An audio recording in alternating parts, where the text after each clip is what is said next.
Hi, my name is Dan Matsuzaka, and welcome to Chapter 2.2, Graphing Linear Equations for SAT Math. So, continuing from last lecture on Chapter 2 with linear equations, we actually got to take a look at some examples of graphs, right? Graphical representations of linear equations. And we're going to continue this and figure out how to then actually graph them given a linear equation. So, let's suppose that we are given 3y plus x equals 2. Again, this is not helping us at all, right? Plotting the solution. Like, we can do an approach where we just plug a value into x, find the y, and then start plotting, separate points. But let's do a more systematic approach so that it's easier for all of us. So we want to isolate for y again. So we subtract x on both sides to get 3y is equal to minus x plus 2. And then because this 3 is in the way, we divide by 3 on both sides, and we get y is equal to minus x over 3 plus 2 over 3. And there you go. You already have the y equals ax plus b general formula. And this is what's going to help us plot things down. This is what your function from before would look like when graphed. We're going to take a look at the theorem that's going to help us do this. So, given any linear equation into in the form y equals ax plus b, we can first convert the linear equation into the form y is equal to ax plus b. That's exactly what we did, right? So, say we are given the function, let me do that. Let me do this. Let's say 2y is equal to 4x plus 8, right? That's not going to help us, but we can actually convert it into y equals ax plus b. How do you do that? Well, this time just divide by 2 on both sides, and you get y is equal to 2x plus 4. And there you have the linear equation. Let's keep working with this example for a little bit. And then you have y equals 2x plus 4.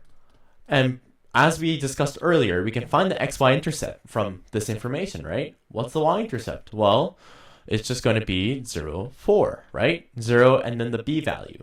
What's the x-intercept? Well, it's some value 0, and this is minus b over a. So in this case, it's, minus b, so minus 4 over a, which is 2, so minus 2.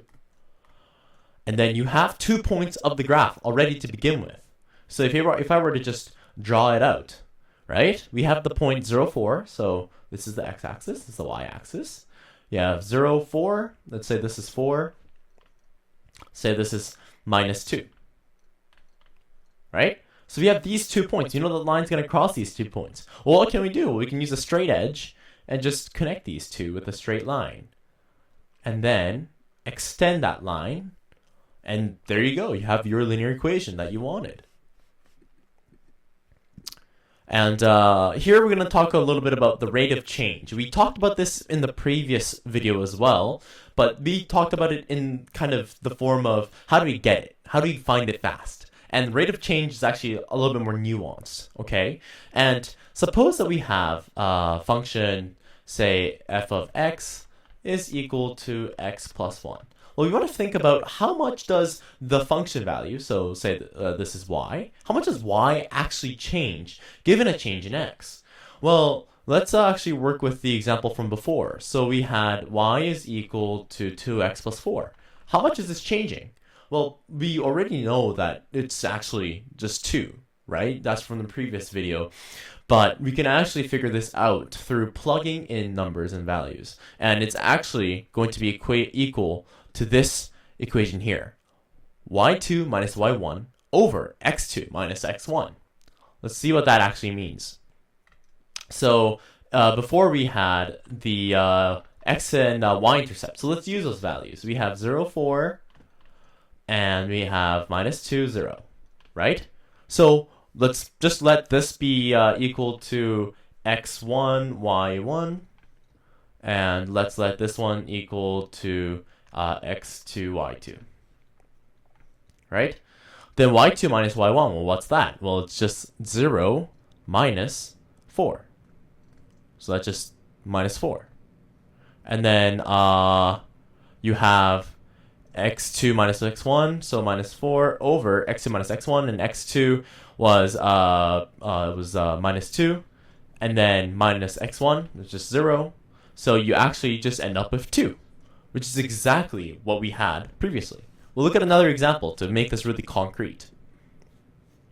Yeah, and the rate of change is equivalent to the slope of the function, which we've already discussed. And the example, 2x plus 1. So we know right off the bat it's actually going to be just 2, but let's look at it in the context of rate of change. How do we find rate of change? Well, we want to know how much our y value changes, our function value changes, given a change in x. So we figure out the difference, right? The difference in y over the difference in x. Let's just plug in some values. Let's put 0 into the function. So if f of 0 is equal to 2 times 0 plus 1, so just 1. Simple. Let's plug in 1 into the function. Then 2 times 1 is 2, plus 1 is just 3. That's great. So now we have the change in y. The change in y is 3 minus 1, right? And how much did we change our x by? Well, precisely just 1. We went from 0 to 1. So 1 minus 0. And what's the rate of change? Well, it's 2 over 1, or just 2, which is exactly what we have as slope, which is awesome.